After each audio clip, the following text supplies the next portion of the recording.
Среди нападавших на таджикистанскую погранзаставу Ишкобод было 13 подростков. Кто все эти люди, где они жили и как планировали атаку? Новые подробности в нашей программе. Более 30 человек месяц прожили в одном помещении в районе Исмаили-Сомони в Душанбе. Там их видел глава Махали, сотрудник коммунальных служб, а также местный участковый.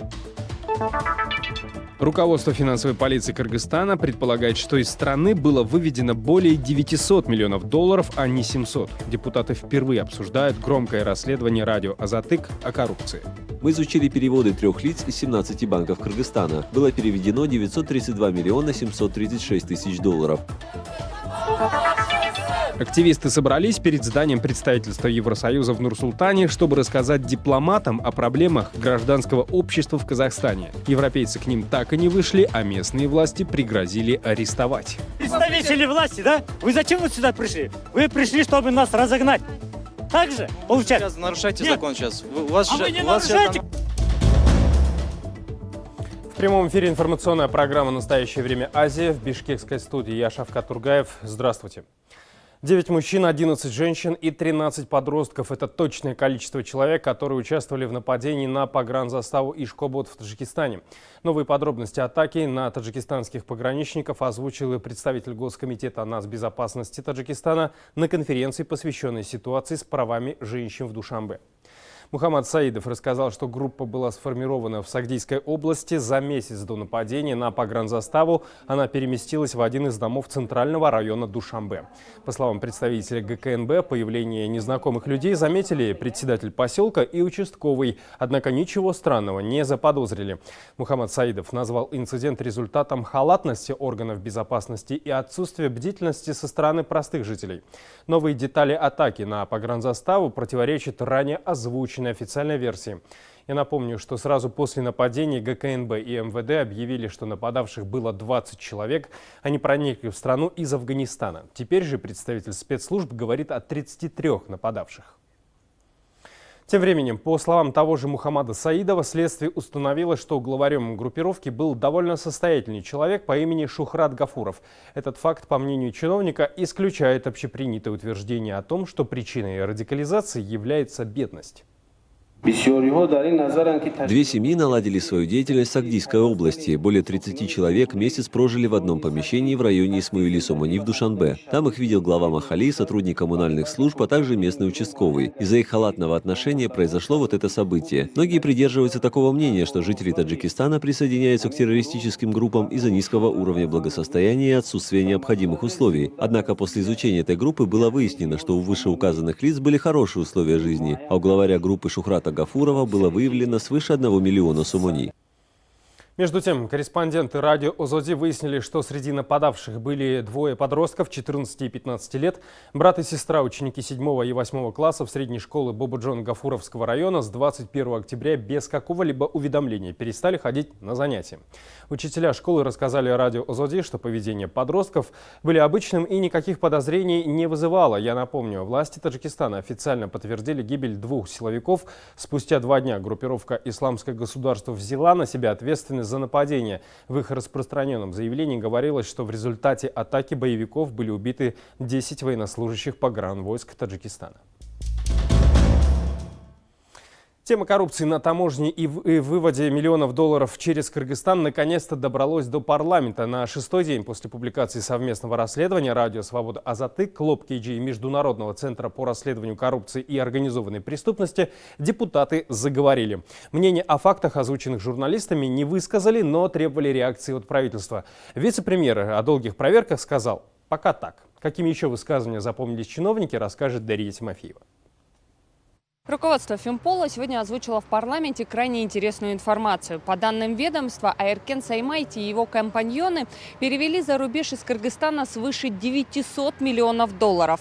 То есть суммы, которые отмывали через страну, могут быть значительно выше, чем ранее предполагали журналисты. По сути, главная новость у депутатов большого интереса не вызвала. Возможно, потому что Финпол до сих пор не может четко ответить, были ли эти переводы отмыванием денег или простой оплатой реальных счетов. Маалыматтын негизинде, Азаттык берген маалыматтын негизинде На основе расследования Азатыка о выводе через Кыргызстан $700 миллионов Финпол начал досудебное производство по статье 215 Уголовного кодекса «Легализация отмывания преступных доходов». Мы изучили переводы 3 лиц из 17 банков Кыргызстана. Было переведено $932 736 000. От имени самого Аэркена Саймаити и компании Абдерас деньги переводились в Китай, Турцию, Литву, Великобританию, Германию и другие страны на счета сотен контрагентов.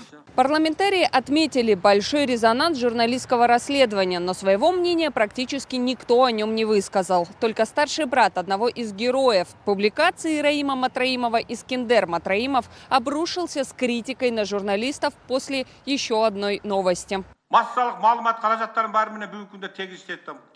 Я со всеми СМИ работаю одинаково, на все вопросы отвечаю. Но когда вы говорите о чем-то, говорите фактами, называйте вещи своими именами. Все со слов одного умершего уйгура. Я, если про Юсурова скажу так и так, вы тоже напишите? Вы почему не проверили все? Не удалось депутатам услышать и мнение членов Кабмина по этому поводу, хотя ранее на сайте правительства появился комментарий, что власти намерены навести порядок в системе таможенной службы. Денис Парпиевич, как вот относитесь ко вчерашнему митингу? Что люди требуют? Какова вообще позиция правительства по отношению к тому, что происходит? В рамках досудебного производства работает межведомственная рабочая группа. Межведомственная рабочая группа все проводит и работает, и работает. Тут люди, которые не работают на госслужбе, уже столько работы сделали, а вы все работаете до конца края, этому не видно. Пока так же. После еще ряда неуверенных ответов руководство таможенной службы и вице-премьера правительству посоветовали уйти в отставку. По выводу денежных средств. То есть нужно разобраться в этой ситуации, поставить точку. Парламент не поставит, поставит точку общества. И мы должны это отчетливо понимать. Вопрос замалчивать нельзя. Вопрос о коррупции на таможне и другие сегодня рассматривали на комитете парламента. Теперь же принято решение вынести его на палату. На сегодняшний день часть депутатов поставили оценку неудовлетворительно правительству за борьбу с контрабандой. Также поднят вопрос о соответствии должностям сразу ряда чиновников. Среди них и глава финансовой полиции. Главный государственный телеканал Кыргызстана опубликовал большой материал, в котором утверждается, что бывший президент Алмазбек Атамбаев лоббировал бизнес-интересы Хабибулы Абдыкадыра. Этнический уйгур из Китая Абдыкадыр – главный фигурант второй части расследования Азатыка об отмывании в Кыргызстане более $700 миллионов. Журналисты Азатыка показали кадры, на которых Абдыкадыр присутствует на инаугурации президента Сооронбая Жээнбекова. Однако корреспонденты Госканала утверждают, что с компаниями Абдыкадыра связан именно бывший президент Алмазбек Атамбаев. Джибек Бигалиев подробнее.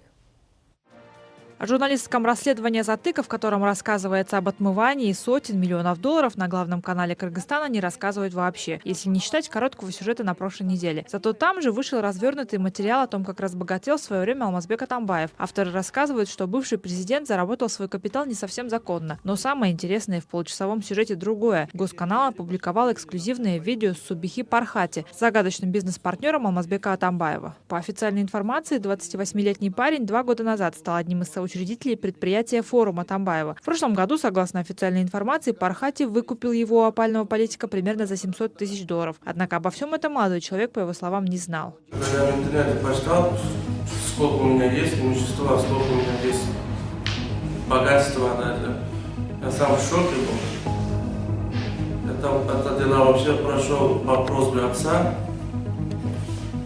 Он меня попросил, что документ оформить, компания оформить. Он мне ничего не говорит, что какие документы, какие компании, и я тоже не спрашивал. Субихи рассказывает, что понятия не имел о том, что по документам ему принадлежит не только предприятие бывшего президента, но и целая инвестиционная компания «Хуасинь», которая несколько лет назад выиграла конкурс на разработку месторождения Сурьмы на юге Кыргызстана. У нас нет возможности позволять себе такой огромной компании и сумму, что Алмазбек Атамбаев подвел нас, меня и мой отец. Автор расследования утверждает, что получить лицензию на добычу сурьмы компании «Хуасинь» помог сам Атамбаев. Конкурс на получение лицензии, по словам журналиста, был просто спектаклем. Толхин Касимов, который участвовал в торгах от предприятия «Бизнес-Нур», рассказал, что участвовал в конкурсе только для того, чтобы один раз поднять табличку с обозначенной заранее ценой. Из показаний Толхина Касимова следствию. В сентябре 2015 года мой родной брат Дилмурат Касымов, который на тот момент заболел, попросил меня поучаствовать в аукционе, который прошел в селе Терексай Джалалабадской области. 15 сентября 2015 года я также, как велел мой брат, один раз предложил цену в $120 тысяч. Компания «Хуасинь», которая, по словам автора, аффилирована с Атамбаевым, также связана с холдингом АК Инвест. АК Инвест, в свою очередь, принадлежит тому самому Хабибулле Абдукадыру, одному из самых главных фигурантов совместного расследования «Затык», Клоп Кейджи и Международного центра по расследованию коррупции и организованной преступности. На кадрах видно, что Абдукадыра, который, по версии журналистов-расследователей, владеет целой империей по незаконной перевозке грузов, в числе гостей на инаугурации президента Сооронбай Джейнбекова. В пресс-службе главы государства сообщили, что Абдукадыра пригласил на торжество бывший президент Алмазбек Атамбаев. В ответ из камеры СИЗО заявление сделал советник Атамбаева Фарид Ниязов. Он заявил, что Абдукадыр, который сидит между братом и сестрой президента, как раз-таки гость Сооронбая Джейнбекова. И пока кыргызстанцы гадают, чей на самом деле друг Хабибулла Абдукадыр, никто из сторон так и не смог дать внятного ответа на вопрос, кто такой Хабибулла Абдукадыр и как он связан с властями Кыргызстана. Жибек Бегалиева, Самат Алжибаев. Настоящее время. Азия. Бишкек, Кыргызстан. К другим темам. В Москве между выходцами из Кыргызстана и Узбекистана произошла массовая драка. Все участники побоища — сотрудники коммунальной службы «Жилищник», дворники района Хамовники российской столицы. По свидетельству очевидцев, часть людей в потасовке использовала в качестве оружия лопаты и ломы. При этом в Главном управлении МВД России по Москве сообщили, что никто из серьезных травм не получил. И это несмотря на то, что на видео отчетливо заметно, как несколько человек избивают лежащего мужчину ногами. В московском МВД также сообщили, что причиной драки стал футбол. Неспортивное поведение, грубая игра и, как следствие, предложение решить конфликт по-другому, в бою без правил. По данным консульского отдела посольства Узбекистана в России, в результате драки правоохранительными органами задержаны 15 человек, в том числе 10 узбекистанцев.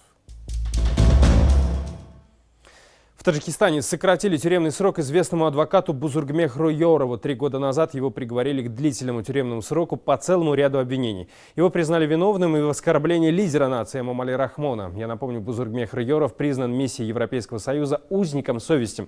Авторитетные правозащитные организации считают его политзаключенным. Власти страны это отрицают. Анширван Арипов расскажет, сколько именно лет скостили юристу. 5 лет, 11 месяцев и 23 дня, то есть без недели 6 лет. Именно настолько сократили срок заключения адвокату, правозащитнику и узнику совести Бузургмехру Йорову. Как в Генпрокуратуре высчитали эту цифру, непонятно. В Главном управлении исполнения уголовных наказаний, кроме количества сокращенных лет, также ничего не сообщили. Но если сложить эти 6 лет и 4 года, которые Йоров уже провел в тюрьме, то получается, что сидеть ему осталось около 18 лет. Почти на 6 лет снизили срок, то есть на 5 лет, 11 месяцев и 23 дня. Близкие Йорова говорят, что им пока о сокращении срока заключения не сообщали. А вот таджикистанские правозащитники возмущены. По их словам, с десяток международных организаций требовали не частичной амнистии, а полного оправдания Йорова и свободы для него. Правозащитник Ойнихол Бабуназарова заявляет, что смысла в снижении срока нет вообще. И это решение властей ни на что не влияет. Ну ничего тут нового. Я много раз говорила об Бузургмехре, о том, что 6 лет, что это значит, это издевательство. Там требуют его освободить, а они 6 лет уменьшают.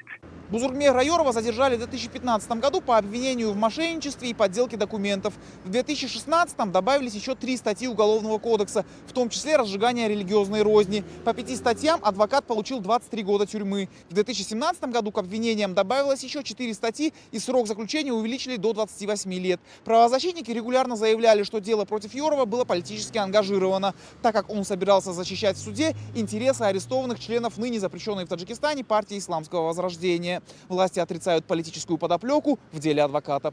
Стало известно, что по закону об амнистии на 4 года и 3 месяца сократили срок и другому известному адвокату Нуридину Махкамову, которого осудили на 21 год лишения свободы. Он проходил практически по тем же статьям, что и Йоров. Правозащитные организации также считают Махкамова политзаключенным. Смотрите далее в нашей программе. Активисты собрались перед зданием представительства Евросоюза в Нур-Султане, чтобы рассказать дипломатам о проблемах гражданского общества в Казахстане. Европейцы к ним так и не вышли, а местные власти пригрозили арестовать. Представители власти, да? Вы зачем сюда пришли? Вы пришли, чтобы нас разогнать. Так же получается? Сейчас нарушайте закон сейчас. Вы не нарушайте! Мы продолжаем нашу программу. В ходе протестов в Иране погибли как минимум 143 человека. Об этом сообщает международная правозащитная организация Amnesty International. Больше недели страна была полностью отрезана от интернета. О том, что пытались скрыть иранские власти, расскажет Ольга Жирносек. После недельной блокировки власти Ирана частично восстановили доступ к интернету. В сеть попали десятки видеозаписей, снятых во время протестов в разное время. На этих кадрах полиция почти в упор стреляет в одного из протестующих в городе Гарган на севере Ирана. А на этом видео подтверждению пользователей западный Иран, город Ахваз, на прошлой неделе. Блокировка интернета стала самой масштабной в истории страны. Доступ к сети начал постепенно возвращаться лишь спустя неделю после начала протестов. Министр связи Ирана извинился перед пользователями. Тяжелая ответственность за поддержание мира и безопасности в стране лежит на высших органах безопасности. В начале беспорядков было принято решение об ограничении интернета, чтобы обеспечить мир для общества и людей. Протестующие вышли на улицы десятков иранских городов 15 ноября. Массовое недовольство вызвало решение властей повысить цены на бензин и ввести квоты на его продажу. Экономика страны серьезно пострадала от санкций, введенных Вашингтоном в прошлом году после выхода США из соглашения по иранской ядерной программе. Наряду с протестами в Иране проходят и демонстрации в поддержку властей. Демонстранты жгут израильские, американские и британские флаги. У людей есть жалобы, но они не хотят мятежа, бунта или разрушений. Это было организовано людьми из иностранных шпионских служб, внедренных среди населения. Из-за проблем с доступом к интернету точно неизвестно о числе погибших. Amnesty International подтвердила смерть 143 человек. Иранские власти признают лишь 5 смертей. Ольга Жирносек. Настоящее время. Более 60 амнистированных в Таджикистане вновь совершили преступление, сообщает МВД Таджикистана. Это только предварительные данные, подчеркивают в правоохранительных органах. Там отметили, что нарушений закона среди досрочно вышедших на свободу может быть и больше. Я напомню, 25 октября президент Таджикистана Эмом Али Рахмон подписал законопроект об амнистии в честь 25-й годовщины Конституции страны. Под действие закона попали 20 тысяч подозреваемых, обвиняемых, подсудимых и осужденных. Анушер Ванарипов продолжит. Подсчеты задержанных после амнистии осужденных проводились только за первые 2 недели, с того дня, когда на волю выпустили первых заключенных. И эта информация только по сводкам милиции. В МВД пока не знают, сколько амнистированных поймали сотрудники прокуратуры, агентства по контролю за наркотиками и прочие правоохранительные структуры. Поэтому задержанных может быть значительно больше. Преступления у задержанных амнистированных различные, но больше всего по статьям кража и хулиганство. Мы сейчас по всем правоохранительным ведомствам собираем информацию по количеству задержанных амнистированных и затем сообщим.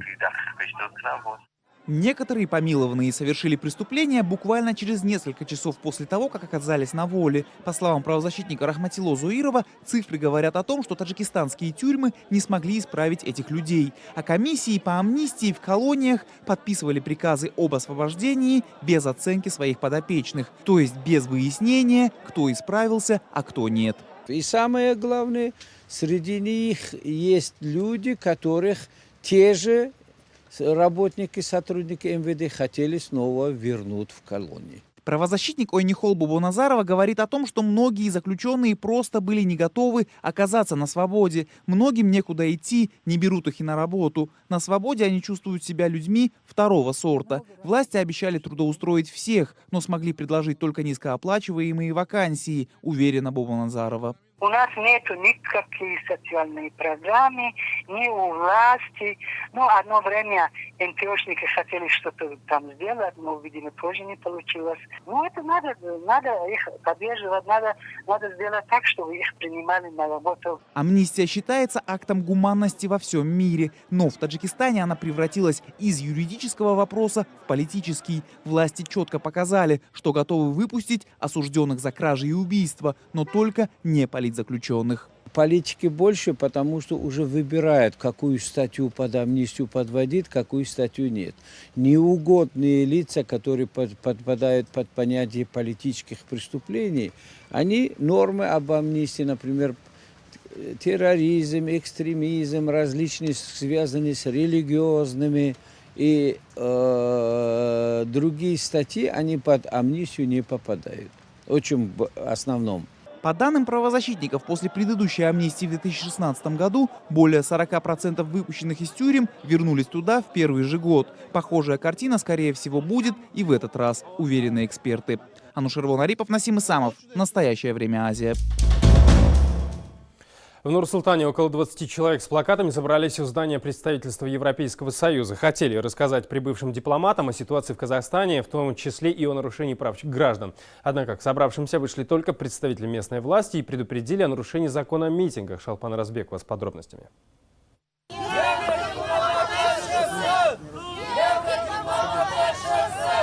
Группа людей у здания представительства Евросоюза требует, чтобы к ним вышли члены делегации дипломатической миссии. Собравшиеся уверены, что только так они достучатся до мирового сообщества. Мы собрались, чтобы донести до депутатов, что демократии, свободы слова, свободы иметь политические взгляды в Казахстане нету. То, что закреплено у нас в Конституции. Собравшиеся под окнами представительства скандировали лозунги и озвучили свои главные требования. Нет китайской экспансии, свободу заключенным и отмените решение суда о запрете движения ДВК. У нас очень много в стране политзаключенных. Очень-очень много. Вообще закон у нас не выполняется, не исполняется ни в каком роде. Люди бегают годами за то, чтобы добиться какой-то справедливости. Но нету этой справедливости. Утихомирить митингующих попытались представители муниципалитета и полиции. Мол, разрешения на это собрание нет. Но диалога так и не получилось. Представители власти, да? Вы зачем вот сюда пришли? Вы пришли, чтобы нас разогнать. Так же? Получается. Сейчас нарушаете закон сейчас. Вы не нарушаете. Я для того, чтобы прийти сюда и сказать свое слово, да, я не ночевал дома.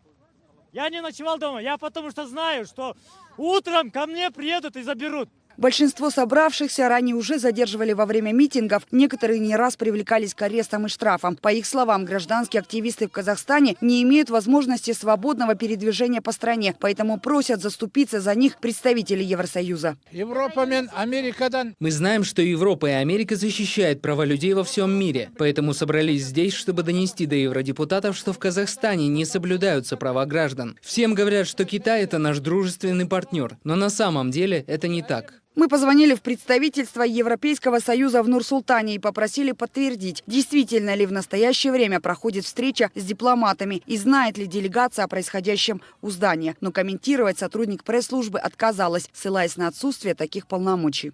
Нет, я лично ничего сама комментировать не могу. Я не являюсь пресс-секретарем, поэтому я ничего комментировать не буду. Тем временем сотрудники мэрии в очередной раз попросили народ разойтись, назвав их собрание в общественном месте незаконным. В связи с тем, что от группы людей, которые находятся сегодня здесь, заявление не поступало, их действия на сегодняшний день считаются несанкционированными. Это по закону, да. Я предупредила. Мое дело предупредить. О том, что 26 и 27 ноября в Казахстане будет работать делегация Европейского Союза в социальной сети Facebook, рассказал опальный политик Мухтар Аблязов. Он призвал казахстанцев собраться у здания представительства и обратить внимание европейского сообщества на события в стране. Шолпан Уразбекова, Ганизат Успанов и Павел Энгельгард. Настоящее время Азия, Казахстан. Это были все новости, о которых мы хотели вам рассказать. Смотрите нас в социальных сетях, в эфире своих национальных телеканалов и в прямом эфире круглосуточного телеканала «Настоящее время» в Ютубе 24 часа в сутки, 7 дней в неделю. Мы встретимся с вами завтра в это же время. Всего доброго.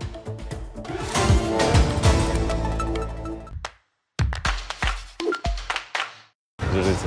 Знакомьтесь, это Слава Шестаковский. Из продаж мотоциклов он перешел в продажи мороженого под брендом «Умка». То мороженое правда радует всех, кто его пробует. Ассортимент мороженого увеличился от 12 до 45 вкусов. Хотелось изначально выбирать такой продукт, который я бы ел сам. Как создавать неординарное мороженое без собственного производства? За счет чего «Умка» выживает в зимней спячке? Обо всем этом смотрите в проекте «Бизнес-план».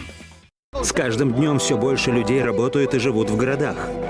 Из-за этого растут плотность населения и заторы на дорогах. Если мы хотим наслаждаться жизнью в городе, города должны стать более эффективными и экобезопасными. В этой серии я постараюсь узнать все о городе, который многие считают самым умным на планете. Весь город под наблюдением, а-ля «Большой брат». Один щелчок клавиши, и я погружаюсь.